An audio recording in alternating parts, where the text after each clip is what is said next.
अहंकारी अर्जुन भाग बरा. अदितीला आपल्या हातांमध्ये उचलून घेऊन घरात आलेल्या अर्जुनला पाहून घरातील कामगार म्हणाला, मालक, स्वयंपाक तयार आहे. त्यावर अर्जुन म्हणाला, ठीक आहे, आम्ही नंतर गरम करून जेवून घेऊ. तुम्ही तुमचे जेवण घेऊन जाऊ शकता. ठीक आहे सर, असे म्हणत तो कामगार स्वतःचे जेवण घेऊन त्यांना राहण्यासाठी दिलेल्या घराच्या दिशेने निघून गेला. ते सगळे गेल्यानंतर हॉलमधील सोफ्यावर अदितीला बसून अर्जुनने आधी मेन दरवाजा लॉक केला आणि पुन्हा तिला आपल्या हातांमध्ये उचलून घेऊन तो आपल्या खोलीच्या दिशेने जाऊ लागला. सर, मला चालता येते, सोडा मला, असे ती म्हणाली. पण तिचे बोलणे जणू आपल्यासाठी नाहीच असं ताटात तो तिला तसाच उचलून घेऊन पुढे गेला. बाथरूम जवळ तिला खाली उतरून तो म्हणाला, अदिती, तू आधीच पावसात भिजली आहेस. आधी गरम पाण्याने आंघोळ करून घे. मी तुला घालण्यासाठी कपडे आणून देतो, असे सांगून त्याने अदितीला बाथरूममध्ये पाठवले आणि तो स्वतः आपल्या कबोर्डकडे आला. त्याने कपाटात म्हणजे कबोर्डमध्ये कितीही शोधले तरी तिथे कोणत्याही नाईट पॅन्ट नव्हता. त्यामुळे त्याने स्वतःचीच एक शॉर्ट्स आणि टी शर्ट हातात घेतली. बाथरूममध्ये गरम पाण्याने आंघोळ करून झाल्यावर अदिती विचार करू लागली, आता मी अर्जुन सरकडे कपडे कसे मागू? ते मला आता कोणते कपडे देतील देव जाणे. मनातल्या मनात असं विचार करत शेवटी तिने हिम्मत करून दरवाजा थोडा उघडला आणि फक्त मान बाहेर काढून इकडे तिकडे पाहिले. ती दरवाजा उघडण्याचीच वाट पाहत असलेला अर्जुन म्हणाला, अदिती, सध्यापुरते हेच कपडे आहेत, हे घे, थोडं ॲडजस्ट करून घे, असे म्हणत त्याने तिला स्वतःच्या कपड्यांसोबतच एक नवीन टॉवेलही दिला. थँक्यू सो मच सर, असे म्हणून तिने बाथरूमचा दरवाजा पुन्हा लॉक केला. ते कपडे घालून झाल्यावर तिने तिथेच असलेल्या आरशात स्वतःला एकदा पाहिले. अरे रे, हे कपडे तर गुडघ्याचा वर आहेत. छी, माझ्या गुडघ्याला झालेली जखमही आता स्पष्ट दिसते. आता ते काय म्हणतील कोण जाणे, असा विचार ती करू लागली. आदितीला कपडे देऊन 10 मिनिटे झाली तरी ती बाहेर न आल्याचे अर्जुनच्या लक्षात आले. तिला संकोच वाटत असावा हे तिला समजले. आदिती, दरवाजा उघड, असे अर्जुनने सांगितल्यावर दरवाजा उघडू की नको अशा द्विधा मनस्थितीत तिने हळूच दरवाजा उघडला. ती बाहेर आली आणि तिने आपली मान खाली झुकवली. ती वारंवार कपड्याला सारखी खाली ओढण्याचा प्रयत्न करत होती. तिला स्वतःच्या कपड्यांमध्ये पाहिलेले पाहून अर्जुनच्या मनात तिच्याबद्दल खूप जास्त प्रेम आणि आपुलकी दाटून आला. तो तिच्याजवळ गेला आणि म्हणाला, अदिती, खरोखरच तू ह्या कपड्यांमध्ये खूप जास्त गोड दिसत आहेस. पुढे तो म्हणाला, एक मिनिट, तू इथेच बस, मी जरा फ्रेश होऊन येतो, असे सांगून तो आंघोळीसाठी टॉवेल घेऊन निघून गेला. अदितीने तिचे ओरले केस टॉवेलने बांधले होते. ती बाल्कनीमध्ये गेली आणि तिने केस मोकळे सोडले. ती तिथे उभी राहून आपले केस वाळवू लागली. आजूबाजूला असलेल्या बागेकडे पाहत असताना तिला आयुष्यभर ह्याच ठिकाणी राहण्याची तीव्र इच्छा झाली. पण जर माझ्या नशिबात अर्जुन सर सोबत आयुष्य जगणे लिहिलेच नसेल तर इथे राहणे केवळ अशक्य आहे. मी फक्त माझ्या स्वप्नांमध्येच ह्या गोष्टीचा विचार करू शकते, असं विचार करून ती खिन्नपणे हसली. त्यानंतर ती आजूबाजूचा निसर्ग डोळे भरून पाहण्यात मग्न झाली. बाल्कनीतून तिला ठिकठिकाणी असलेली आंब्याची झाडेही दिसत होती. एवढ्या मोठ्या जागेत त्यांनी किती वेगवेगळ्या प्रकारची फुलांची आणि फळांची झाडे लावली आहेत, असं विचार करत असतानाच तिला स्वयंपाकाचा बाईने काहीतरी गोड पदार्थ बनवण्यास सांगितल्याची आठवण झाली. असा विचार करत असलेल्या तिच्या नजरेस एक पिकलेला आंबा पडला. तिने लगेच घरातून लंगडत लंगडत बाहेर जाऊन तो आंबा आणला. तिने तो आंबा कापला आणि त्याचा एक तुकडा तोंडात टाकला. आंबा खूप गोड आणि चविष्ट होता. त्यामुळे लगेच तिच्या डोक्यात एक कल्पना सुचली आणि गोड पदार्थ बनवण्यासाठी ती स्वयंपाकघरात शोधाशोध सुरू करू लागली. तिने विचार केल्याप्रमाणे तिला तिथे रवा सापडला. एका कढईत तूप टाकून तिने रवा भाजून घेतला.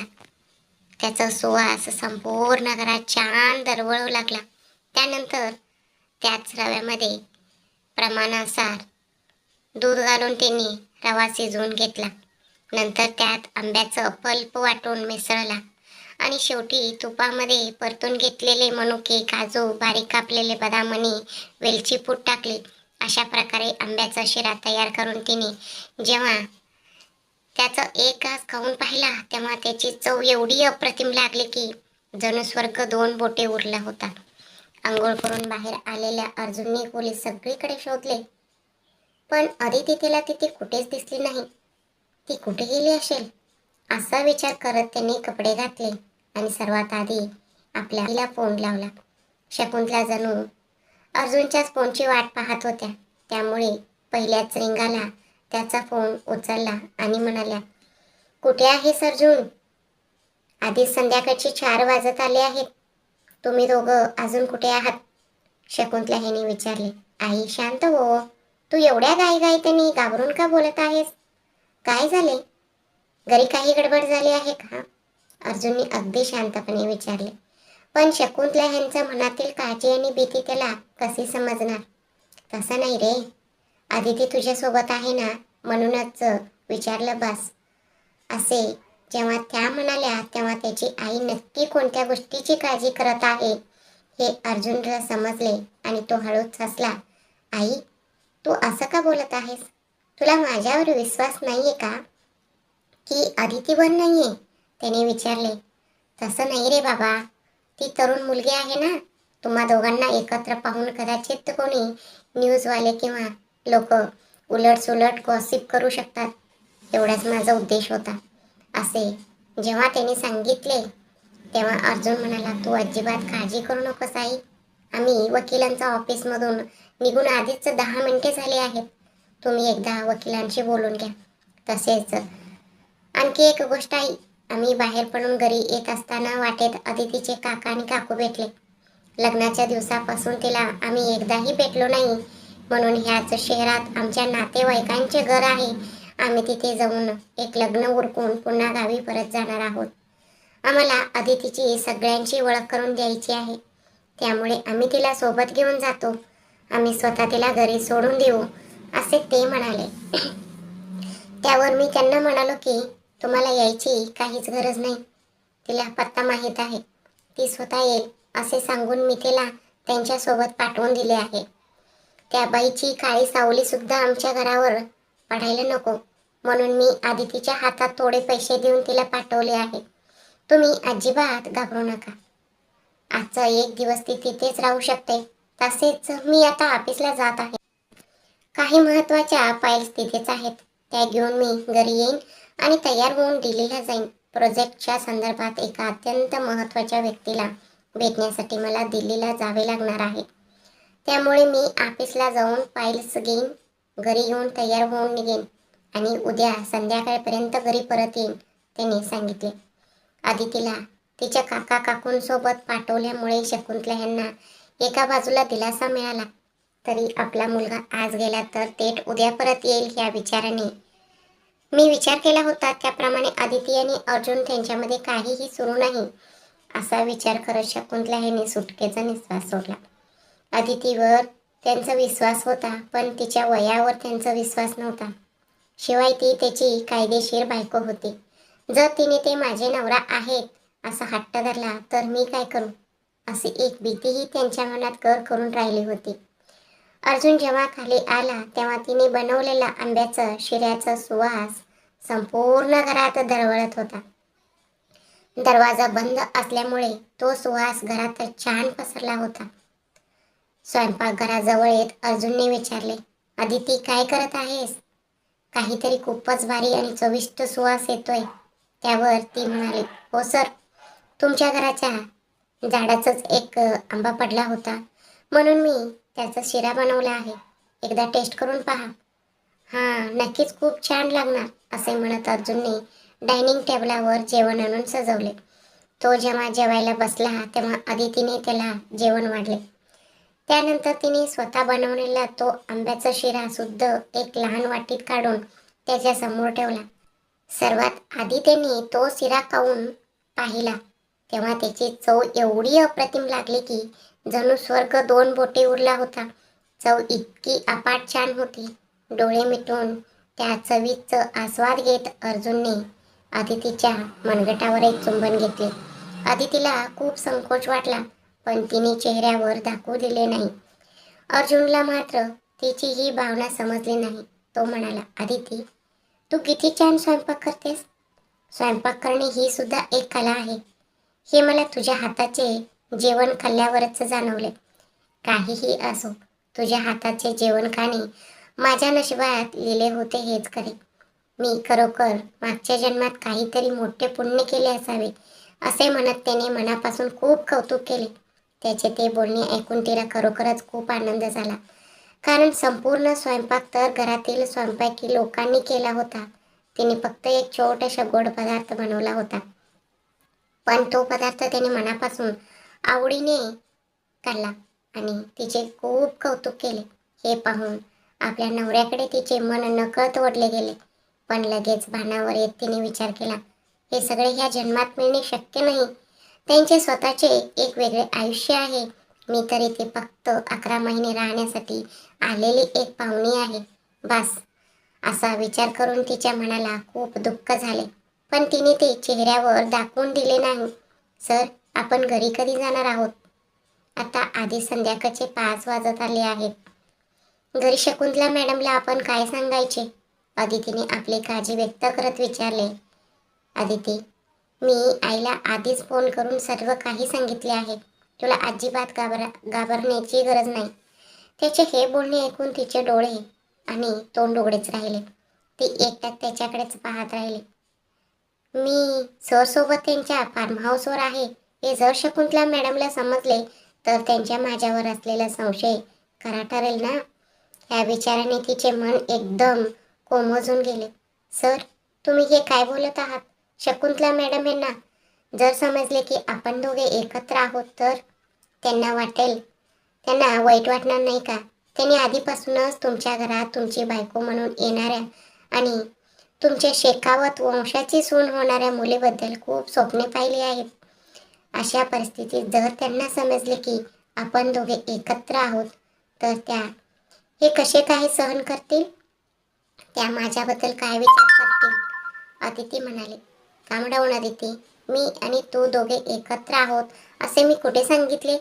असे म्हणत तो पुढे म्हणाला, मी आईला सांगितले आहे की तू तुझ्या काका काकूंसोबत तुमच्या नातेवाईकांच्या लग्नासाठी गेले आहेस. त्याशिवाय मी आता जेवण उरकून घरी जाईन आणि रात्रीपर्यंत पुन्हा इथे परत येईन. सर, मी तुम्हाला खरं सांगते, तुम्ही जे करत आहात ते चुकीचे आहे सर. हे सगळे बरे दिसत नाही. प्लीज आपण दोघे घरी जाऊया चला. असे म्हणणाऱ्या अदितीचं कमरेपोटी हात वेढून अर्जुनने तिला स्वतःच्या मांडीवर बसवले आणि तिच्याच हाताने बनवलेला शिरा एक घास तिच्या तोंडात भरवला. हे बघ अदिती, माझ्याकडे आता फक्त 11 महिन्यांचा वेळ उरला आहे. मला तुझ्यासोबत जेवढे शक्य होईल तितके आनंदाने जगायचे आहे. माझ्या हे इच्छेवर विरजण घालू नकोस. तिने त्याच्यावरून उठण्याचा प्रयत्न केला, पण तिला सोडून न देता त्याने तिला स्वतःजवळ आणखी घट्ट पकडून ठेवले. सर, तुम्ही असे का बोलत आहात. 4 दिवसांपूर्वी तुम्ही मला तोंडाला येईल तसे वरडत होतात, टोमणे मारत होतात, माझ्यावर व्यंग करत होतात. मग आता अचानक तुमच्या असं बदल होण्याचे कारण काय सर. मला तुमचे वागणेच समजत नाहीये. कधी कधी तुम्ही माझी खूप काळजी घेता, तर कधी कधी एखाद्या बायकोसारखं माझा आदर करता. कधी नवऱ्यासारखे प्रेम दाखवता, तर कधी मित्रासारखे माझे दुःख समजून घेता. दुसऱ्याच क्षणी पुन्हा माझ्याशी द्वेष करता. आणि आता पाहिलं तर म्हणताय की या 11 महिन्यांच्या काळात माझ्यासोबत आनंदाने जगायचे आहे. तुमचे हे बोलणे माझ्यासाठी गोंधळाचे घर झाले आहे सर.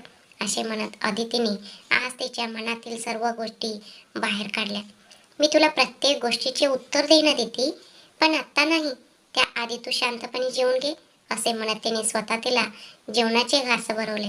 तिच्या प्रश्नांची उत्तरे देईन असे अर्जुनने सांगितल्यानंतर तिच्याकडे पुढे बोलण्यासाठी शब्द नव्हते. त्याने भरवलेल्या प्रत्येक घासासोबत तिने तोंड उघडले आणि पोटभर जेवण केले. तिला जेवण भरवल्यानंतर तो स्वतःही जेवला. मी कपडे बदलून येतो असे म्हणून तो खोलीत गेला. त्याने कपडे बदलले आणि तो आपल्या घराच्या दिशेने निघून गेला. अदितीला का कुणास ठाऊक तिच्या मनाला हे सगळे पटत नव्हते. आपण जे करत आहोत ते चुकीचे आहे अशी तिला वाटत असूनही तिला अर्जुनकडून तिच्या सर्व प्रश्नांची उत्तरे हवी होती. म्हणूनच आजच्या एक दिवसात यांच्याकडून सगळ्या प्रश्नांची उत्तरे मिळवून घ्यायची आणि आपल्या मनातील निर्णय त्यांना सांगायचा असं विचार करत ती भांडी स्वच्छ घासून ठेवत होती. रात्री 8 वाजेच्या सुमारास अर्जुन घरी परतलेला पाहून शकुंतला ह्यांना खरोखरच खूप दिलासा मिळाला. तो अदिती सोबत कुठे गेला असेल या विचाराने त्यांनी खूप चिंतेत होत्या. कारण तरुण मुलगा आणि मुलगी यांच्या मनात जरी काही नसले तरी वयाचा प्रभाव तसा असतोच. शरीराने इच्छा व्यक्त केली तर कोणी काय करू शकणार अशी भीती त्यांच्या मनात निर्माण झाली होती. अर्जुनला पाहताच त्यांनी सुटकेचा निश्वास सोडला आणि म्हणाल्या, रमा कॉफी आणून दे. आई, कॉफी नको, दुपारी जेवलो नव्हतो त्यामुळे मी आता जेवण उरकून आलो आहे. मला काही नको, फक्त महत्वाची फाईल घेऊन निघावे लागेल. आधीच्या फ्लाईटची वेळ टाळल्यामुळे ती कॅन्सल करून मी दुसऱ्या फ्लाईटची बुकिंग केली आहे असे सांगत तो घाईघाईने खोलीत गेला. हातात येईल ती फाईल घेऊन तो बाहेर आला आणि म्हणाला, आई मी निघतो आता. स्वतःची काळजी घे. काहीही अडचण असेल तर फोन कर. उद्या सकाळपर्यंत आदिती कदाचित परत येईल. पण तिचे काका किंवा काकू यापैकी कोणीही आले तर सिक्युरिटीला सांगून ठेव. त्यांना अजिबात आत येऊ देऊ नका. त्यांची काळी सावली सुद्धा ह्या घरावर पडता कामा नाही असे सांगून तो तिथून निघाला. रमानेही आदितीच्या भूतकाळाबद्दल थोडेफार ऐकले असल्यामुळे आदितीची काळजी घेणे हे आता तिचेही कर्तव्य मानले होते. तू अजिबात काळजी करू नकोस रे अर्जुन, मी तिची काळजी घेईन अशा शब्दात रमाने त्याला धीर दिला. थँक्यू मावशी असे म्हणत अर्जुन आधी आपल्या आईच्या पाया पडला आणि नंतर त्यांनी रमाच्या पाया पडून नमस्कार केला. तिथून तो थेट आपल्या फार्म हाऊसच्या दिशेने निघाला. अर्जुन फार्म हाऊसवर पोचला तेव्हा रात्रीचे 11 वाजले होते. डोर बेलच्या आवाजाने अदितीने दरवाजा उघडला. अर्जुनला पाहून तिच्या चेहऱ्यावर एक गोड हसू उमटले. घराच्या आत येत त्याने विचारले, अदिती बोर झाले का तुला? नाही सर, मी सहज काहीतरी काम करत होते त्यामुळे वेळ कसा गेला ते समजलंच नाही, ती म्हणाली. तिच्या ह्या बोलण्यावर तिच्याकडे वळून पाहत, तुला सगळी काम स्वतःच्या अंगावर ओढून घेऊन करायचेच असतात का नेहमी? सकाळी कामवाले लोक येऊन ते करणारच होते ना? अशा शब्दात त्याने तिला हलकेच दटावले. तसं काही नाही सर, तुम्ही गेल्यानंतर थोड्याच वेळात करंट गेली. मला खूप भीती वाटत होती म्हणूनच मी मेणबत्ती लावून उरलेले काम आटपून घेतली बास. एकाच ठिकाणी शांत बसून राहिले असते तर मला जास्त भीती वाटली असती. म्हणून मी स्वतःला कामात गुंतवून बिझी ठेवले एवढंच. त्यानंतर अदितीने विचारले, सर काही हलकं फुलकं खाणार का? मग अर्जुन म्हणाला, मला काही नको अदिती, माझे पोट भरलेले आहे. तुला काही हवे असेल तर बनवून का? त्यावरती म्हणाली, मलाही काही नको सर, माझेही पोट भरल्यासारखे वाटत आहे. संध्याकाळी जे खाल्ले होते ते अजून पचलेले नाही. ठीक आहे, मग एक काम कर, फ्रीजमध्ये आपल्याच बागेतले फळे आहेत ती कापून घेऊन ये आणि सोबत एक ग्लास दूध घेऊन ये. आणि हो, स्वतःसाठी सुद्धा दूध घेऊन यायचे आहे अशी ऑर्डर देऊन तो खोलीत गेला. तिथे तो फ्रेश झाला आणि त्याने दुसरे कपडे घातले. फ्रीज उघडल्यावर तिला सफरचंद दिसले, त्यासोबत चिकू आणि डाळिंब ही फळेही होती. ती तिन्ही फळे घेतली, ती कापली आणि डाळिंबाचे दाणे सोलून घेतले. 2 ग्लास दूध गरम करून ती जेव्हा अर्जुनच्या खोलीत आली तेव्हा तो आधीच फ्रेश होऊन लॅपटॉप घेऊन बसला होता. त्याने त्या दिवसाच्या कामाचे सर्व अपडेट्स घेऊन काम संपवले होते. दरवाजा वाजवून आत आलेल्या अदितीला, ए अदिती असे म्हणत त्याने आपला लॅपटॉप बंद करून बाजूला ठेवला. सर दूध असे म्हणत तिने दुधाचा ग्लास त्याच्या समोर धरला आणि कापलेल्या फळांची ट्रे सुद्धा त्याच्या पुढे ठेवले. त्याने सफरचंदाचा एक तुकडा घेतला, तो अर्धा खाल्ला आणि उरलेला अर्धा तुकडा तिच्या तोंडात भरवला. अर्जुनचे हे असे वागणे अदितीला खूप विचित्र वाटले. कधी कधी हे सर प्रत्येक वेळी वेगळ्याच रूपात असतात असं विचार करत ती एकटक त्याच्याकडे पाहत राहिली आणि विचार करतच त्याने दिलेला फळाचा तुकडा खाल्ला. काय अदिती, मी प्रत्येक वेळी वेगवेगळ्या प्रकारे वागतो असं विचार करतेस का? तिचे मन ओळखल्यासारखे तिने विचारले. त्याचं आवाजाने बाणावर येत ती म्हणाली, "चे तसं काही नाही सर." असे ते तोंडातून म्हणाली खरं, पण तिची मन मात्र हो म्हणून हलत होती. तो हसला आणि तिच्या हातात दुधाचा ग्लास देत म्हणाला, "हे घे पी." त्याने एक ग्लास तिला दिला आणि स्वतः एक घेतला. दोघांनीही दूध पूर्ण संपवल्यानंतर अर्जुनने तिचा हात धरला आणि तिला आपल्या मांडीवर झोपून घेतले. तिच्या हात स्वतःच्या गालावर ठेवून त्याने त्यावर एक लहान असं चुंबन घेतले. "तुला माहित आहे अदिती, जेव्हापासून मला समजले आहे तेव्हापासून माझ्या मनाने फक्त आणि फक्त तुलाच मागितले आहे. पण ते सुखही माझ्या नशिबात नाही." असे म्हणत तो खिन्नपणे हसला. आत्ता अदितीच्या मनाला खरोखरच खूप जास्त दुःख झाले. अर्जुनच्या समाधानासाठी तरी मी तुमच्या सोबतच राहीन असे जर ती म्हणाली असती तर ती स्वतःच मोठ्या अडचणीत सापडली असती. म्हणूनच ती काहीच बोलली नाही. "मला काही गोष्टींचं सत्य जाणून घ्यायचं आहे अदिती. तू मला खरं तेच सांगशील असं मला विश्वास आहे." असे म्हणत तो तिच्या आधीच्या प्रश्नांची उत्तरे देण्यासाठी पुढे सरसावला. "तू विचारलं होतंस ना अदिती, की मी आधी तुझ्यावर इतका राग का करायचो? मग अचानक नवऱ्यासारखं आदर का दिला आणि मित्रासारखी मदत का केली? कारण तुझं आणि माझं लग्न ज्या परिस्थितीत झालं ती परिस्थितीच तशी होती. त्याशिवाय माझ्या आयुष्यात माझं म्हणावं असं फक्त माझी आईच आहे. तिच्या उपस्थित माझं लग्न होऊ शकलं नाही याची खंत एका बाजूला होती, तर दुसरीकडे तू कोण आहेस, कशी आहेस, तुझी कौटुंबिक बॅकग्राऊंड काय आहे हे काहीच माहीत नसताना मी रागाच्या भरात तुला मंगळसूत्र बांधलं. ह्या विचाराने दुसऱ्या बाजूला राग येत होता. ह्याच रागामुळे मी तुझ्याशी असं वागलो आणि तुझं द्वेष करू लागलो. पण जसे जसे दिवस गेले तसं तसं तुझं वागणं, तुझा स्वभाव आणि तू बनवलेलं जेवण या सगळ्या गोष्टींवर मी पूर्णपणे हरवून गेलो. मी तुला कितीही वरडलो तरी तू शांत राहायचीस, काहीही म्हटलं तरी सहन करायचीस. तुझ्या ह्याच गुणाने मला तुझ्याकडे वळवून घेतलं. तू माझी बायको आहेस ह्याच अधिकाराने मी त्या दिवशी तुझ्याशी इतक्या जवळीकीने वागलो होतो. असे म्हणत तिने तिच्या चेहऱ्याकडे पाहिले. तोपर्यंत तिचा चेहरा लाजेने अगदी लाल झाला होता. तो हसला आणि त्याने तिचे गाल हलकेच ओढले. त्यानंतर, "मी तुला विनंती केली होती की जर तुझी संमती असेल तर मी माझ्या आईशी किंवा माझ्या आत्याच्या मुलीशी बोलून त्यांची समजूत काढेन. पण तूच नकार दिलास ना." असे म्हणत त्याने एक दीर्घ सुस्कार सोडला आणि विचारले, "आता तरी खरं सांग अदिती, नक्की कोणत्या कारणामुळे तू मला नकार दिलास?" "मी कोणत्याही कारणाशिवाय तुझा द्वेष केला नव्हता अदिती.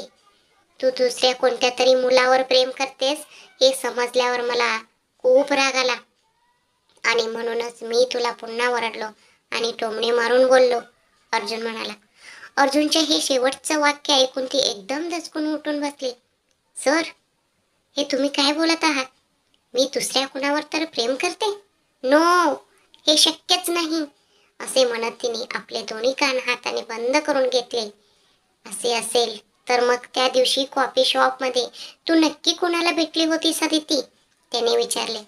त्याचा हा प्रश्न ऐकल्यावर अदितीने सुटकेचा निश्वास सोडला आणि मनात विचार केला, तर हे सर सुनील दादांशी बोलल्याबद्दल विचारत आहेत? सायलीबद्दल. तिचे सत्य सांगण्यासाठी हीच अगदी योग्य वेळ आहे. तिने मनोमन ठरवले आणि म्हणाले, "सर, सगळ्यात आधी तुम्ही जसं विचार करत आहात तसं मी कोणावरही प्रेम करत नाहीये. माझ्या आयुष्यात तुम्हीच पहिले आहात आणि तुम्ही शेवटचे आहात. आणि राहिला प्रश्न कॉफी शॉपमध्ये भेटण्याचा, तर ते सुनील दादा होते. ते सायलीच्या कॉलेजचे लेक्चरर आहेत. मी सायलीवर खूप जास्त प्रेम करतो असे त्यांनी मला सांगितले. सायलीला सुद्धा ते खूप आवडतात. पण तुमच्या घरातल्या कुणाशीही हे बोलण्याची तिची हिंमत होत नव्हती. मी खूप वेळा विचारल्यामुळे शेवटी तिने मला हे गुपित सांगितले. मी जेव्हा त्यांना भेटले तेव्हा त्यांनी मला बहीण मानले. मलाही खूप आनंद झाला. त्यांच्याशी बोलल्यानंतर मी त्यांना सांगितले की तुम्ही थेट आमच्या घरी या आणि रीतसर लग्नाची मागणी घाला. बस सर, माझ्या आणि त्यांच्या नात्यात भाऊ बहिणीच्या पवित्र बंधना व्यतिरिक्त दुसरे कोणतेही नाते नाही आणि तुम्हाला नकार देण्याचे सर्वात मुख्य कारण म्हणजे शकुंतला मॅडम. अदितीने असे म्हणताच अर्जुनने अत्यंत आश्चर्याने विचारले, व्हॉट? आई? हो सर, त्यांची स्वतःची अशी इच्छा होती की मी तुमची बायको व्हावे आणि ह्या घराची सून बनावे.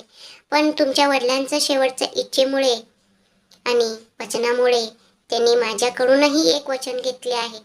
ह्याच कारणामुळे तुम्ही कितीही वेळा विचारले तरी मी माझा निर्णय कधीच बदलला नाही. अदितीने असे सांगताच तिच्या डोळ्यातून अश्रू वाहून गालावर आले. तिचे ते अश्रू पुसून अजून काहीही न बोलता सरळ बाल्कनीमध्ये जाऊन शांत उभा राहिला. त्याच्या मनात आता आईबद्दल आणि बहिणीबद्दल अनेक विचारांचे चक्र सुरू झाले. माझ्या कुटुंबाच्या एकोपासाठी ही मुलगी स्वतःचा त्याग करायला तयार झाली आहे. ह्या विचाराने त्याचे मन हेलावून गेले. अर्जुन काहीही न बोलता बाल्कनीत जाऊन शांत उभा राहिल्याचे पाहून अदितीला वाटले की आपण खरे बोलून चूक तर केली नाही ना. सायलीबद्दल अर्ध खरे आणि अर्धे खोटे सांगून आपण चांगलेच केले. पण शकुंतला मॅडमच्या बाबतीत मात्र खरे बोलून मोठी चूक केली असे तिला राहून राहून वाटत होते. अर्जुनचे मन विचारात पडले होते. आपली आई अदितीला असे काही सांगू शकते याचा त्याने स्वप्नातही विचार केला नव्हता. पण वडिलांना दिलेलं वचन तिच्यासाठी इतके महत्वाचे ठरले का, असा तो विचार करू लागला. सोबतच त्याला ह्या गोष्टीचेही खूप दुःख झाले की त्याने सायलीला वडिलांसारखे प्रेम नक्कीच दिले होते, पण तिच्या मनातील गोष्टी त्याच्यासोबत मोकळेपणाने शेअर करण्याचे स्वातंत्र्य मात्र दिले नव्हते. त्यातच मी सतत ऑफिसच्या कामात व्यस्त राहिल्यामुळे तिला जास्त वेळही देऊ शकलो नाही असे त्याला स्वतःलाच जाणवले. तेवढ्यात अर्जुनच्या मागे येऊन उभी राहिलेली अदिती तिच्या मनात काय आले कुणास ठाऊक. तिने मागून अर्जुनच्या पोटाभोवती आपले हात वेढले आणि त्याला घट्ट मिठी मारली. त्याच्या पाठीवर एक हलके चुंबन घेत तिने आपला कान त्याच्या पाठीला लावला आणि ती त्याच्या हृदयाचे डोके ऐकत तशीच उभी राहिली. तिनेही तिच्या हातांवरून आपला हात हळुवारपणे फिरवत विचारातच स्वतःला हरवून घेतले होते. दोघांमध्ये एकही शब्द नव्हता. दोघांमध्ये फक्त शांतता पसरली होती. पण ती शांतता एक प्रकारे खूप हवी हवी अशी वाटत होती. हा क्षण इथेच थांबायला हवा होता असे दोघांनाही वाटले. हे मात्र नक्कीच खरे होते. शेवटी अदितीने शांतता तोडली. सर, हे सगळं मी तुम्हाला सांगायला हवं होतं की नव्हतं हे मला समजत नव्हतं. तरीही शकुंतला मॅडम जे बोलल्या होत्या ते मी तुम्हाला सांगितलं आहे. प्लीज तुम्ही तुमच्या आईसोबत या विषयावरून वाद घालू नका. त्यांनी दिलेल्या त्याच वचनामुळे मी तुम्हाला नकार दिला होता असे म्हणत तिने आपल्या मनातील प्रेमाची जणू समाधीच बांधली. मी तुम्हाला सोडून द्यायला तयार आहे असे ती जेव्हा बोलत होती तेव्हा तिचा गळा दाटून आला होता. ही गोष्ट अर्जुनच्याही लक्षात आली. त्याने लगेच तिच्याकडे वळून तिचा चेहरा आपल्या वंजळीत पकडला आणि म्हणाला, तू इतकी चांगली का आहेस अदिती? तुझ्यासोबत संसारही करता येत नाहीये आणि तुला सोडूनही देता येत नाहीये. मी सध्या किती मोठ्या कोंडीत सापडलो आहे हे फक्त माझं मलाच माहीत आहे असे सांगताना त्याच्याही डोळ्यातून पाणी वाहू लागले. एवढ्या मोठ्या कंपनीचा बॉस म्हणून जो सर्वांना आपल्या नजरेचा आणि हाताच्या इशाऱ्यावर केळवतो तो माणूस स्वतःसाठी आपल्या समोर अश्रू डाळत आहे हे पाहून तिच्या मनाला खूप दुःख झाले. तिने त्याचे अश्रू पुसले आणि त्याच्या संपूर्ण चेहऱ्यावर जणू चुंबनांचा वर्षावच केला. अदिती स्वतःचे बाण हरपून अर्जुनच्या संपूर्ण चेहऱ्यावर चुंबनांचा जणू वर्षावच करत होती. स्वतःला पूर्णपणे विसरून ती त्याला प्रेमाने जवळ करत होती. पण तेवढ्यात अचानक बाणावर येत ती त्याच्यापासून 2 पावले मागे सरकली. तिने मागे सरकताच अर्जुनने तिच्या कमरेभोवती हात वेढून तिला पुन्हा स्वतःकडे ओढले आणि घट्ट जवळ धरत म्हणाला, तुझ्याशिवाय राहणे खूप कठीण आहे ग अदिती, पण काय करू? तू तरी कुठे माझे ऐकत आहेस आणि मला स्वीकारत आहेस? त्यांनी अत्यंत वेदनेने विचारले. नको सर, इतकी वर्ष तुमची काळजी घेऊन तुम्हाला लहानाचे मोठे केले. कठीण काळात कुठेही न कसता तुम्हाला हिंमत दिली, लोकांचे टोमणे सहन केले आणि स्वतःच्या चारित्र्याबद्दल लोकांनी कितीही वाईट गोष्टी बोलल्या तरी त्या सगळ्यांकडे दुर्लक्ष करून तुम्हाला इतक्या उंचीवर पोचवले अशा तुमच्या आईच्या शब्दाला मान देऊन तुम्ही त्यांचीच इच्छा पूर्ण करा. मी तुम्हाला फक्त एवढीच विनंती करत आहे. तू जे सांगत आहेस त्यातही अर्थ आहे अदिती, पण मग तुझ्या गळ्यात अतिशय सुरक्षितपणे असलेल्या ह्या मंगळसूत्राला तुझ्या लेखी काहीच किंमत नाही का? असे विचारत त्याने तिच्या गळ्यातील मंगळसूत्र काढून तिच्या चेहऱ्यासमोर दाखवले. याच्या किमतीबद्दल म्हणालात तर, जर मी याला किंमत दिली नसती तर तुम्ही बांधलेले हे मंगळसूत्र कधीच माझ्या गळ्यातून निघून गेले असते सर. मी याला पूर्ण किंमत दिली आहे, ती म्हणाली. दोघांच्या मध्ये पुन्हा एकदा खोल शांतता पसरली. शेवटी अदितीने ती शांतता तोडली. सर आता चला झोपूया, असे म्हणत ती त्याला घेऊन आली. तिचा हात त्याच्या हातात गुंफून तिने त्याला बेडवर बसवले आणि म्हणाले, सर मी जसे पाहिले आहे त्यानुसार सुनील दादा खूप चांगले माणूस आहेत. त्यांनी मनापासून सायलीला पसंत केले आहे. त्याशिवाय ते एका सुसंस्कृत माणसासारखे स्वतः तुमच्या घरी येऊन मुलीची मागणी घालण्याबद्दल बोलले आहेत. त्यांनी सायलीच्या मागे फिरणे किंवा पार्क, सिनेमा, हॉटेल अशा ठिकाणी उगीच हिंडणे असे काहीही केलेलं नाही. हे मी माझ्या बाजूने तुम्हाला सांगत आहे बस. जर तुम्हाला अजूनही त्यांच्याबद्दल काही शंका असेल तर तुम्ही स्वतः तुमच्या ओळखीच्या लोकांवरही त्यांच्याबद्दल चौकशी करून माहिती मिळवू शकता. यापुढे तुमची इच्छा मी अजूनही सांगत आहे सर. सायलीसाठी सुनील दादांसारखं चांगला मुलगा सोडून दुसरा कोणीही योग्य जोडीदार मिळत नाही, असे सांगत अर्ध सत्य आणि अर्ध खोटे बोलून अर्जुनच्या मनात सुनील हे नाव पक्के रुजवले होते.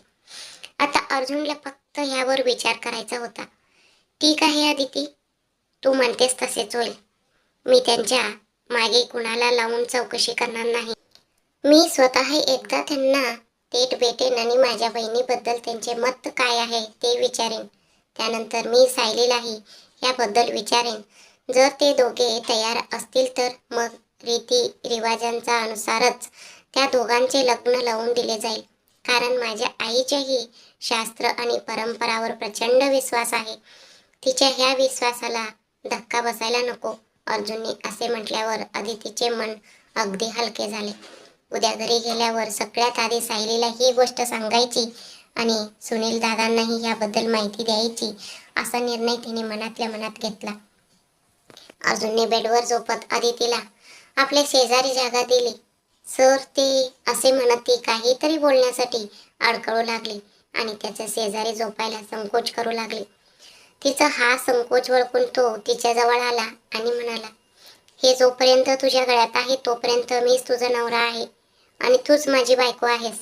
नवरा बायकोमध्ये शारीरिक मिलन झाले नाही तरी नवरा बायकोचे नाते मरेपर्यंत टिकून राहते.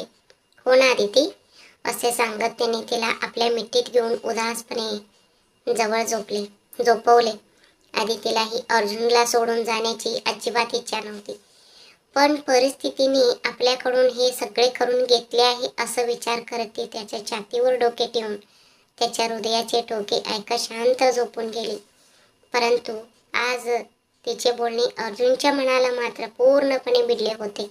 त्यामुळे अर्जुनची झोप मात्र फार उडाली होती आणि अदितीच्या मनातही माझ्याबद्दल प्रेम आहे असं विचार त्याच्या मनात आला. सगळ्यात आधी मी माझ्या लग्नाच्या विषयावर माझ्या आत्याच्या मुलीशीच बोलणे योग्य ठरेल. जर ते थेट आईशी बोललो तर तिला वाईट वाटेल, तिचे मन दुखेल. पण जर त्या मुलीने स्वतःहूनच या लग्नाला नकार दिला तर मग आईकडे दुसरा कोणताही पर्याय उरणार नाही. असं विचार केल्यावर त्याचे मन अगदी हलके झाले आणि तो शांत झोपून गेला. दुसऱ्या दिवशी अगदी पहाटेच अदितीला जाग आली. घरी जायला उशीर होईल या विचाराने ती उठली आणि तिने अर्जुनकडे पाहिले. तो अतिशय शांत आणि गोड झोपला होता. पॅन्टच्या हवेमुळे त्याच्या कपाळावर केसांची पट उडत होती. तिने अगदी हळवारपणे ते केस बाजूला केले आणि त्याच्या कपाळावर एक प्रेमळ चुंबन घेतले. बाथरूममध्ये जाऊन फ्रेश झाल्यावर तिने आदल्या दिवशी धुवून टाकलेली साडी पाहिली. ती छान वाळली होती. त्यामुळे आंघोळ करून तिने पुन्हा तीच साडी नेसली आणि ती तयार झाली. स्वयंपाकघरात जाऊन तिने कॉफी बनवली आणि ती घेऊन अर्जुनला उठवण्यासाठी आली.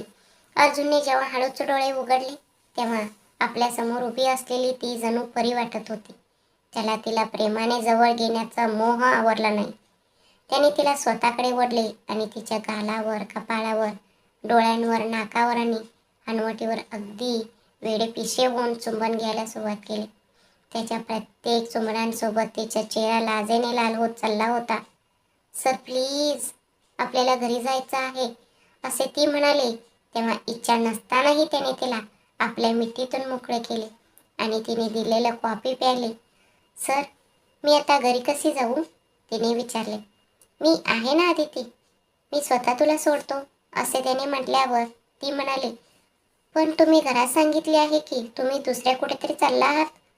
शिवाय मी माझ्या काकूंसोबत गेले आहे असेही तुम्ही सांगितले आहे ना?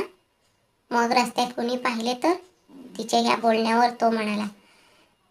त्या सगळ्याची तू अजिबात भीती बाळगू नकोस. जे काही होईल ते मी स्वतः सांभाळून घेईन. त्यानंतर तो फ्रेश झाला. स्वयंपाकाच्या लोकांनी बनवलेला नाश्ता त्या दोघांनी एकत्र खाल्ला आणि ते घराच्या दिशेने निघाले. दुसरीकडे फोनवर बोलणे होऊ नये शकुंतला यांचे मन मानत नव्हते. त्यामुळे त्या वकिलांची भेट घेण्यासाठी थेट त्यांच्या ऑफिसमध्ये पोचल्या होत्या. त्या जेव्हा वकिलांना भेटल्या तेव्हा वकिलांनी त्यांना नेमके हेच सांगितले. शकुंतला मॅडम, काल मी तुमच्या मुलाशी आणि सुनेशी सविस्तर बोललो. त्या दोघांनाही घटस्फोट घेण्याबाबत कोणतीही हरकत नव्हती. त्याशिवाय ती मुलगी सुशिक्षित आहे. तिचे शिक्षणही झाले आहे. पुढे तिला तिचे पुढचे आयुष्य एकटीने जगण्यासाठी पुरेसा पैशांची गरज भासणार आहे. त्यामुळेच 1 वर्ष पूर्ण होईपर्यंत ते घटस्फोटाचं अर्जसुद्धा सादर करू शकत नाहीत. जेव्हा अर्जुनने तिला म्हटले की मी तुझी जमीन विकत घेतो आणि तिचे पैसे तुला देऊन टाकतो, आपण आताच अर्ज दाखल करूया, तेव्हा ती मुलगी त्या गोष्टीला तयार झाली नाही. माझ्या वडिलांनी माझ्यासाठी ठेवलेली ती शेवटची आठवण आहे. ती मला कोणत्याही परिस्थितीत जपून ठेवायची आहे. जर तुम्हाला माझ्यामुळे त्रास होत असेल तर तसे सांगा. मी दुसरीकडे कुठेही जाऊन राहीन. तुम्ही दुसरे लग्न करून घ्या, माझी काहीही हरकत नाही. असे जेव्हा तिने टणकावून सांगितले तेव्हा अर्जुन काहीच बोलू शकला नाही. सध्या अर्जुन अदितीच्या पती म्हणून ती जमीन त्याच्या नावावरही करून घेऊ शकत नाही.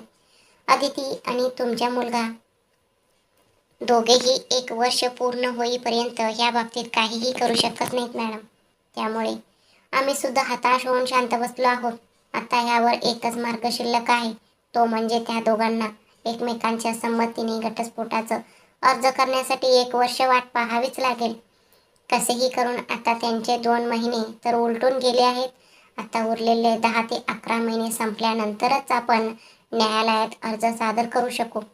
त्यानंतरच अदितीच्या नावावर तिची जमीन कायदेशीररित्या जमा होईल. मग ती स्वतंत्र निर्णय घेऊ शकेल, असे वकिलांनी सर्व काही सविस्तर सांगितले. शकुंतला हिने विचार केला. इतके दिवस आपण वाट पाहिली आहे, तर आता आणखी 1 वर्ष थांबणे काही मोठी गोष्ट नाही. तोपर्यंत माझी होणारी सून सुद्धा ह्या घरात येईल आणि सगळ्यांची छान रोळेल. मग मलाही तिला घरची सून करून घेणे अवघड जाणार नाही. असा विचार करत, ठीक आहे वकील साहेब, मी आता निघते, असे म्हणून त्या घराकडे निघाल्या. शकुंतला घरी पोचण्यापूर्वीच अर्जुनने दुसऱ्या रस्त्याने जाऊन आपल्या घराजवळ मेन रस्त्यावर अदितीला गाडीतून उतरवले आणि तो स्वतः ऑफिसच्या दिशेने निघून गेला. त्याआधी त्याने आपल्या आईला फोन करून विचारणा केली होती. तेव्हा त्याने मी इथे जवळच मंदिरात आले होते, आता घरी जात आहे, असे खोटे सांगितले. जर मी वकिलांच्या ऑफिसमध्ये गेले होते असे सांगितले तर, आई, तुला माझ्या बोलण्यावर विश्वास नाही का, असा प्रश्न तो विचारेल आणि मग माझ्याकडे त्याला उत्तर देण्यासाठी शब्दच उरणार नाहीत. ह्याच विचाराने शकुंतला यांनी अर्जुनशी ते खोटे बोलले होते. घरी आलेल्या अदितीने रमाला घट्ट मिठी मारली आणि आपल्या मनातील सर्व दुःख मनातल्या मनात बाहेर काढले. पण तिच्या मनात काहीतरी मोठे दुःख नक्कीच लपलेले आहे, याचा अंदाज रमाने आधीच लावला होता. स्वतःच्या पोटी जन्म दिला नसला तरी एका आईची ममता आणि वात्सल्य प्रत्येकासाठी सारखेच असते. कदाचित तिच्या काका काकूंनी तिला काहीतरी टोमणे मारून किंवा कडू बोलून तिचे मन दुखावले असावे, असा रमाने अंदाज लावला.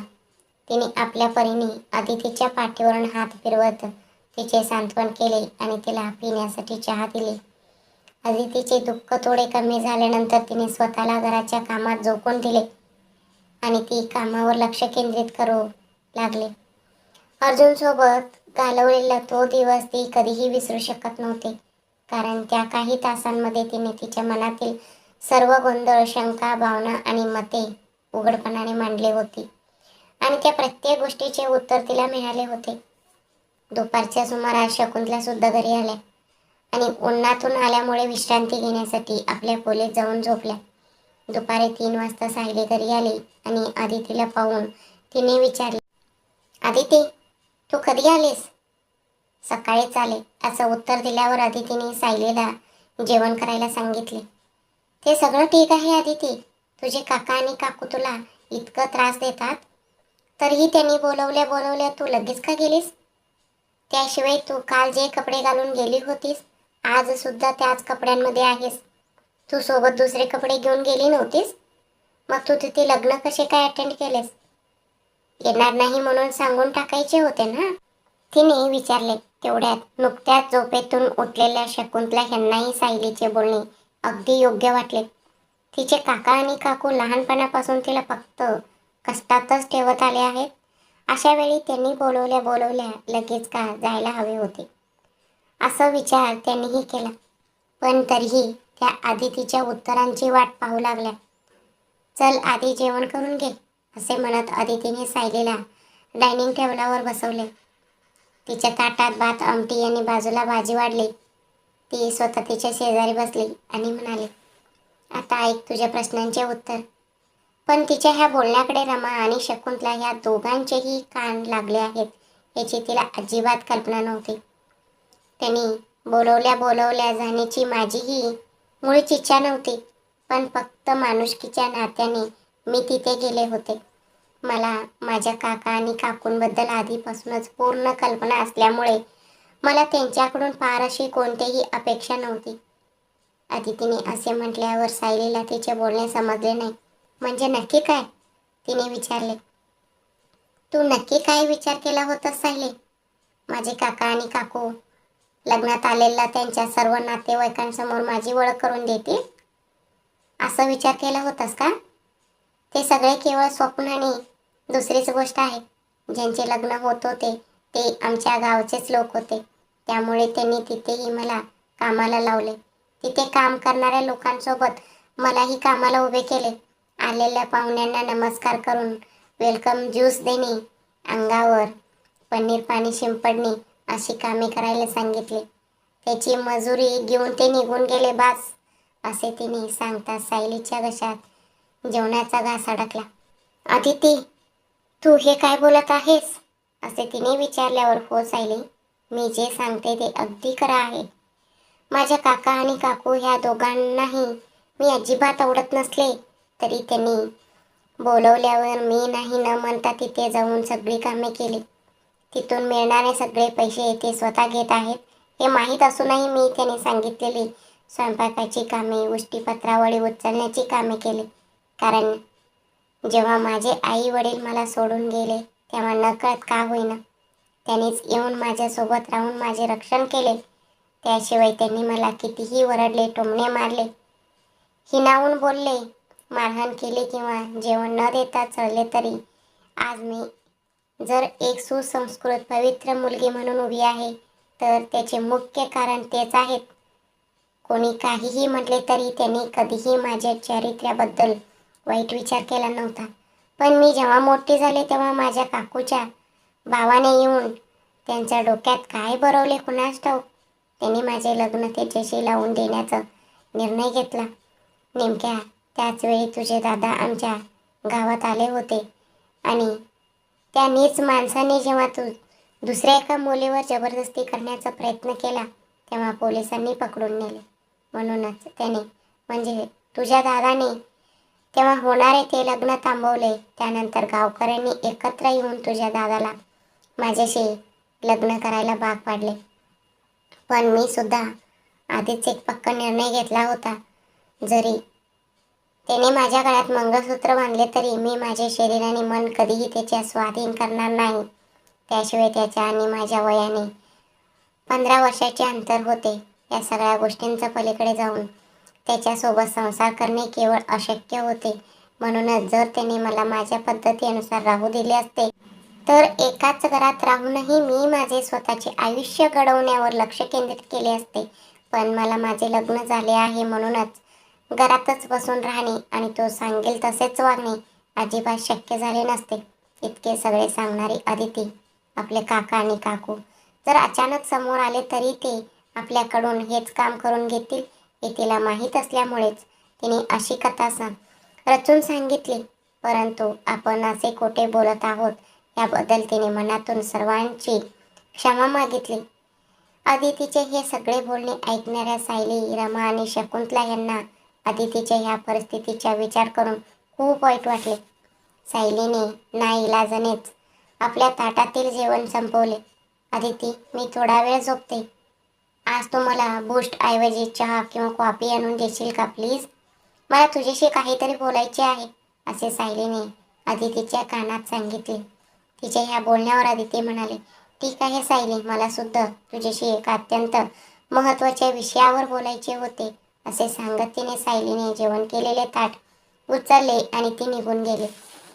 दुसरीकडे ऑफिसमध्ये आलेला अर्जुन त्या दिवसाचे सर्व कामे वेगाने संपवून संध्याकाळी 6 वाजेपर्यंत मला घरी पोचायला हवे. आदितीने घरात तिच्या काका काकूंबद्दल नेमकी काय कहाणी सांगून परिस्थिती सांभाळली असेल की ती रंगेहात पकडली गेली असेल काही समजत नाही. असा विचार करत तो घाईघाईने ऑफिसमधून निघाला. सायलीच्या खोलीत चहा घेऊन जाण्यापूर्वी अदितीने घरातील बाकी सर्वांना कॉफी दिली आणि त्यानंतर ती सायलीच्या खोलीकडे आली. तिने दरवाजा उघडून पाहिले तर सायली खूप गोड झोपली होती. दादाची लाडकी बहीण किती शांत झोपली आहे.